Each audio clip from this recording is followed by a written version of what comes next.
வந்திருக்க ப்ரெஸ் பத்திரிகை நண்பர்கள் அனைவருக்கும் வணக்கம். ஒரு 18 வருஷ போராட்டம் இந்த இடத்துக்கு வர்றதுக்கு. அதுக்கு ஃபஸ்ட்டு வந்து கிருத்திகா தங்கப்பாண்டி மேம்க்கும் தங்கப்பாண்டி சாருக்கும் நன்றி. என்னென்னா என்னோடய சொந்த காசை போட்டு எடுத்திருந்தால் கூட இப்படி படம் எடுத்துருக்க மாட்டேன். என்னை அவ்வளோ சுதந்திரம் கொடுத்து முழுமையாக என்னை நம்பி இந்த படத்தை கொடுத்துருக்காங்க. ஸோ என்னோடய கனவு ப்ரொடியூசர் அவங்க இன்னும் நல்ல படங்கள் பண்ணணும். ஸோ அதுக்கு நானும் கூட வந்து சப்போர்ட் பண்ணுவேன். ஸோ அவங்களுக்கு நன்றி சொல்லிக்கிறேன். ஸோ அவங்க அறிமுகப்படுத்தினது என்னுடைய தம்பி சுந்தரபாண்டி தான். அவன் தான் என்னை கூட்டு போய் பிடிச்சிட்டு என்ட்ரோ பண்ணிவிட்டான். ஸோ அவனுக்கு என்னுடைய பெரிய நன்றி. அப்புறம் மீனா வந்து ரெட்ஜன் ராஜா சாருக்கும் நன்றி சொல்லிக்கிறேன். சண்முகமூர்த்தி சாருக்கும் நன்றி சொல்லிக்கிறேன். அப்புறம் இந்த படத்தில் வந்து சத்யஜோதி ஃபிலிம்ஸ் வந்து எங்களுக்கு கொஞ்சம் சப்போர்ட் பண்ணியிருக்காங்க. டிஜிட்டல் வைஸ் அசோசியேட்டாக இருக்காங்க.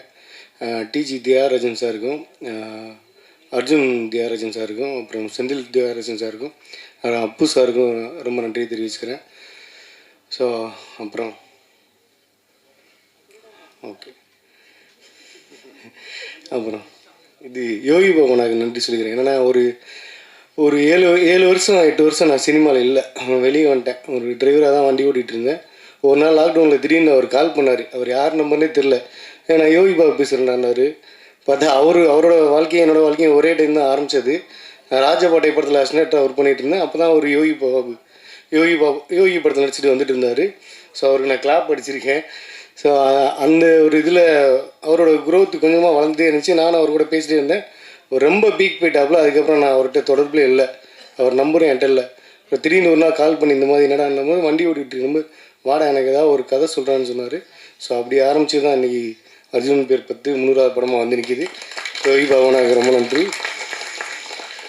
அப்புறம் யோகி பாபனா வந்து இந்த படத்தில் வந்து ரொம்ப எனக்காக மெனக்கட்டு நிறையா கஷ்டங்கள் சின்ன சின்ன விஷயம் அனுபவித்து நல்லபடியாக பண்ணி கொடுத்துருக்காரு.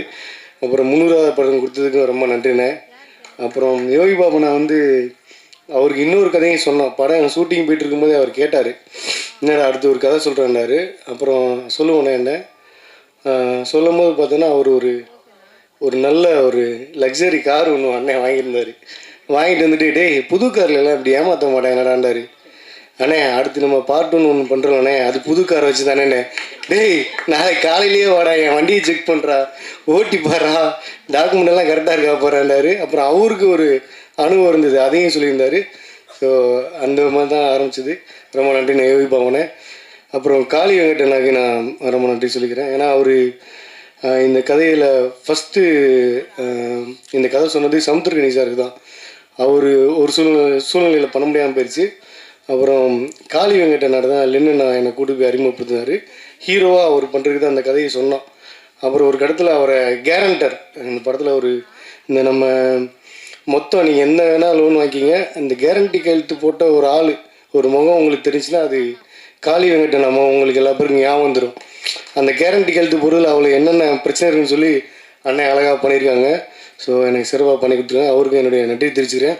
அப்புறம் இந்த கதை சொல்லும் போது அவர் புது கார் வாங்கி அவர் ஏமாந்த கதையை என்கிட்ட சொன்னார். ஒரு 5 ஹெக்டார் கார் வாங்கி அந்த கதையை சொன்னார். அப்புறம் யோகி பாபனாட்ட கதை சொல்லும்போதும் அவரோட அசிஸ்டன்ஸும் ஏமாந்துருந்தாங்க. ஸோ இந்த மாதிரி இதில் ப்ரொடியூசர் சார்ட்ட கதை சொல்லும் போது அவங்களும் ஒரு வண்டி வாங்கி ஏமாந்துருந்தாங்க. என்னோடய எடிட்டரும் ஏமாந்துருந்தார். இப்படி எல்லா பேரும் ஏமாந்துருந்தாங்க. ஸோ இது நிறையா பேருக்கு ஏமாந்த கதையாக தான் இருக்கும். உங்களில் ஒரு கேரண்டி கையெழுத்து போட்டதோ, ஒரு லோன் வாங்கினதோ, அப்புறம் புது வண்டி வாங்கி நம்ம 2-3 வருஷத்தில் வண்டியை மாற்றி வச்சுருப்போம். இப்படி எல்லாத்துலேயுமே எல்லாருக்கும் ஒரு கனெக்ட் ஆகக்கூடிய ட்ரெண்டில் உள்ள கதை தான். பெரிய லெவலில் பிரச்சனையாக போகாது. ஸோ அந்த மாதிரி இருக்கிற கதையை தான் நம்ம சொல்லியிருக்கோம். அப்புறம் முதல் படம் கொஞ்சம் இதாக இருக்குது. அப்புறம் ஒரு ஆளாக பார்த்து சொல்லிடுறேன். அப்புறம் மைனா மேம் வந்து ஃபஸ்ட்டு வந்து ஹீரோயினோட அம்மா கேரக்டர் தான் அவங்க நடிக்க கேட்டேன். மாமியாரா அவங்க பயங்கர டென்ஷன்யாருன்றன்னு சொல்லி பயங்கரமாக கோபமாயிட்டாங்க. அப்புறம் வேறு ஏதாவது கேரக்டர் இருக்காங்க அவங்க வேறு எதுவும் கதை இல்லை, வேறு எதுவும் கேரக்டர் இல்லைன்ட்டாங்க. ஸோ அதுக்கப்புறம் பார்த்தோன்னா மைனா மேம் வந்து நான் ஒரு நாள் கால் பண்ணேன், நீ தான் உங்கள் படத்தில் எனக்கு கேரக்டர் இல்லைன்றீங்களா, அப்படி எப்படி நீங்கள் எனக்கு கால் பண்ணிருந்தீங்கன்னாங்க.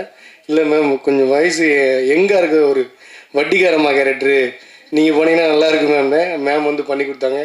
ரொம்ப நன்றி மேம். அப்புறம் அனாமிகா அம்மகி ஸோ அவங்க வந்து யோகி பாபனாவுக்கு வந்து ஒரு கான்ட்ரவர்சியாக ஒரு ஆனால் கேரக்டரே ஒரு அந்த ஹீரோயின் கேரக்டர் இது வரைக்கும் யாருமே ஒரு ஸோ அந்த கேரக்டர் அவங்ககிட்ட சொல்லும் போது அவங்க வந்து அதை ரொம்ப ஃபீல் பண்ணாங்க. அவங்க கிட்டத்தட்ட நிறையா பேர் ஹீரோனை ட்ரை பண்ணோம், நாங்கள் செலக்ட் பண்ணல, யாருமே நடிக்க மாட்டேன்னு போயிட்டாங்க. அவங்க ஒருத்தவங்க தான் வந்து நம்மளுக்கு சப்போர்ட் பண்ணி கொடுத்தாங்க, நல்லா வந்திருக்கு. ஸோ அவங்களுக்கு என்னுடைய நன்றி. ஸோ அதுக்கப்புறம் இமான் சார் வந்து உண்மையிலேயே அவர் ஒரு குழந்த, ரொம்ப குழந்த.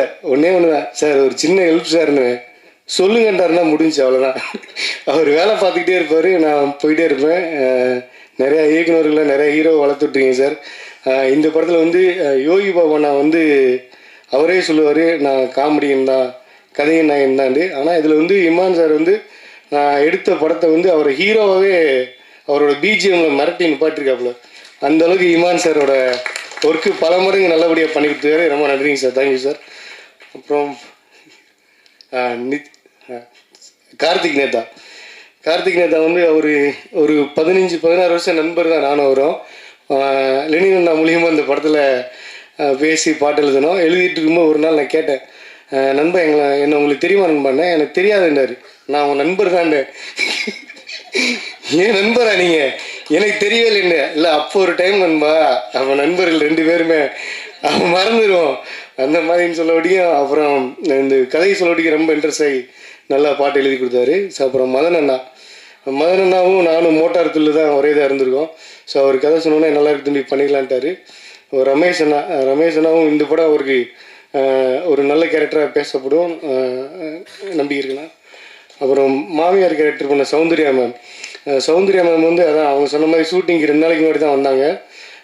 எனக்கு ரொம்ப கான்ஃபிடண்ட்டாக இருந்தேன் அவங்க மேலே, அவங்க பண்ணலான்ட்டு. ஸோ அவங்ககிட்ட ஒரு கோபம் இருக்குது, அவங்க கண்ணில் அது நல்லா இருந்துச்சு. ஸோ அவங்க ரொம்ப நல்லா பண்ணியிருக்காங்க. இந்த படம் வந்ததுக்கப்புறம் அவங்க இன்னும் பெரிய லெவலில் பேசப்படுவாங்க, எனக்கு நம்பிக்கை இருக்குது. தேங்க்யூ. அப்புறம் பிரதீப் கேமராமேன், என்னோடய கேமராமேன் எனக்கு பெரிய சப்போர்ட்டு, பிரதீப் காளிராஜா. ஸோ அவர் ஒரு 4 படம் பண்ணியிருக்காரு. ஸோ அவர் இன்னும் அவர் ஒர்க் பண்ண படம் எதுவும் வெற்றியாகலை. இந்த படம் அவருக்கு ஒரு பெரிய வெற்றியை கொடுக்கணும். அதுக்கப்புறம் அவர் பெரிய ஹீரோ ப்ரொடக்ஷனில் ஒர்க் பண்ணோம். வாழ்த்துக்கள் தம்பி. அப்புறம் என்னோடய editor sir Kasi Viswanathan sir. So அவர் வந்து ஒரு 60-70 படங்கள் மேலே எடிட் பண்ணியிருக்காங்க. ஸோ இந்த படம் வந்து அவங்களுடைய ஒர்க்கு வந்து ரொம்ப நல்லா வந்திருக்கு. ஸோ அவருக்கு என்னுடைய வாழ்த்துக்கள் சொல்லிக்கிறேன். என்னோடய ஆர்ட் டைரக்டரு சேகர் சொல்லி, அவர் வந்து கோட் அமரன் அந்த 2 படங்கள் பண்ண ஆர்ட் டைரக்டரு. ஸோ அவர் இன்றைக்கி வர முடியல, அவருக்கு என்னுடைய வாழ்த்துக்கள். அப்புறம் என்னோடய டீம் அஸ்னேட்ரி டீம் எல்லா பேருக்கும் சொல்லிக்கிறேன். அருண் ஈஸ்வர், நந்தகுமார், அப்புறம் ராஜா, முரளி, மணிமாறன், சுரேஷ் அல்லையா, சதீஷ், ஆத்விக்கு, கார்த்திக், இவங்க எல்லா பேருக்கும் நன்றி சொல்லிக்கிறேன். ஏன்னா அவங்க என்னுடைய அசிஸ்டன்ட் கிடையாது, இவங்க எல்லாம் சேர்ந்து என்ன டைரக்டர் ஆகியிருக்காங்க. அதுதான் இவங்க பூரா என்னுடைய நண்பர்கள் தான். நண்பர்களாக சேர்ந்து சப்போர்ட்டுக்கு எல்லா பேரையும் சப்போர்ட்டுக்கு வாங்கடான்னு உள்ளே கூப்பிட்டு இழுத்து எல்லா பேரையும் வேலை வாங்கிட்டேன். ஸோ அவங்க எல்லாருக்கும் என்னுடைய நன்றி. அப்புறம் வேறு யாருக்கும் மாதிரி நேரத்தில் யோகி பாபனாக்கு ரொம்ப நன்றி. நான் தேங்க்யூண்ணா எல்லாரையும் சொல்லிட்டு நான் வேறு லகரி முருகன் சார். ஸோ அவங்களுக்கு ரொம்ப நன்றி. ஸோ அவங்க தான் இந்த அர்ஜுன் பேர் 10 படத்தோட சாங் வாங்கியிருக்காங்க. ஸோ அவங்களுக்கு ரொம்ப நன்றி. Thank you present media. சென்ட்ராயன் அவர் வந்து அந்த பொல்லாதவன் படத்தில் வந்து ஒரு கேரக்டர் ஒன்று பண்ணியிருக்காரு. ஸோ அதில் எல்லா பேருமே சொல்லுவாங்க அந்த பைக் திருடன்னு சொல்லி. இந்த படம் இவருக்கு ஒரு ஐகானிக்காக ஒன்று மாறும், அந்தளவுக்கு ஒரு பெரிய ஒரு நல்ல கேரக்டர் பண்ணியிருக்காரு. ஸோ இவருக்கு ஒரு பெரிய இதாக அமையணும். ரொம்ப நன்றி. தேங்க்யூ.